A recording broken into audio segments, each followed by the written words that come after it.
Kalau guna kerja akhirat, দুনিয়া পন happy, আখিরাত পন হ্যাপি, বুঝল? আল্লাহ, মালয়েশিয়ার ছেলেগুলো কিভাবে কাজ করতেছে দেখেন। আসলে তারা কাজ করে না, তারা হইতেছে সামাজিক উন্নয়নের ক্ষেত্রে বা ভালো কাজের জন্য তারা এই মসজিদটাকে পরিষ্কার করতেছে। তো সেই সুবাদে আমি একটা ভিডিও করতেছি, তো তাদের অনুমতি নেই।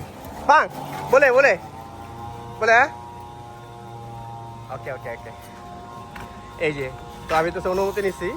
তো সবচেয়ে বড় কথা হলো দেখেন, যে কাজ আপনি আল্লাহর জন্য করবেন, যে কাজ আপনি আল্লাহরে খুশি করার জন্য করবেন, সেই কাজ দেখা পৃথিবীর সমস্ত মানুষ খুশি হবে। অর্থাৎ আল্লাহরে খুশি করার জন্য যেই কাজ আপনি করবেন সেটা দুনিয়ার মানুষ খুশি হইব।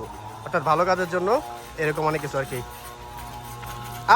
ওকে পানাস তাপসা আলহামদুলিল্লাহ আলহামদুলিল্লাহ। রোজা রেখা তারা এই কষ্টগুলো করতেছে, রোজা রেখা তারা এই কষ্টগুলো করতেছে। দেখেন একদম গরমের ভিতরে, একদম গরমের ভিতরে তারা এই মসজিদটারে পরিষ্কার করতেছে। যেহেতু আমি এই মসজিদের সামনেই থাকি, তো এই জায়গার থেকে দেখেন তাদের বয়সগুলো কীরকম।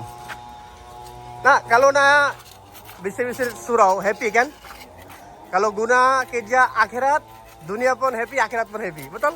Adalah. Sebab kalau abang orang apa kerja, kita apa kerja kan? Kalau contoh kerja baik, Allah SWT pun happy, dunia mi orang pun, oh tengok ini betul kerja happy. তো যাই হোক সব মিলে আর কি এতটুকুই। তো তাদের কর্মকাণ্ড আসলে আমার কাছে খুব ভালো লাগছে। তারা কিন্তু একজন একটা করে গাড়ি নিয়েছে, বুঝছেন? তো মালয়েশিয়াতে আমি একটা জিনিস খেয়াল করছি, পৃথিবীর অনেক দেশে ঘোরা হয়নি, কিন্তু দুইটা দেশের ঘোরার থেকে বা দুইটা দেশের অভিজ্ঞতার থেকে আমি একটা জিনিস পাইলাম। টাঙ্গা ইয়া শিখে যাও saya bagi tangga. Lupa. ওকে শিখে যাও বাকি। তো তারা উপরেও রং দিব, উপরে পরিষ্কার করবো, এর জন্য আমার কাছ থেকে ওই চঙ্কা চেয়েছে বা টাঙ্গা চেয়েছে আর কি। তো যেটা বলতে চেয়েছিলাম যে আমি সৌদি আরবে ছিলাম, তো সেই জায়গা থেকে সৌদি আর মালয়েশিয়ার ভিতরে একটা জিনিস আমি ডিফারেন্স দিচ্ছি, তারা কোনো কাজে অবহেলা করে না।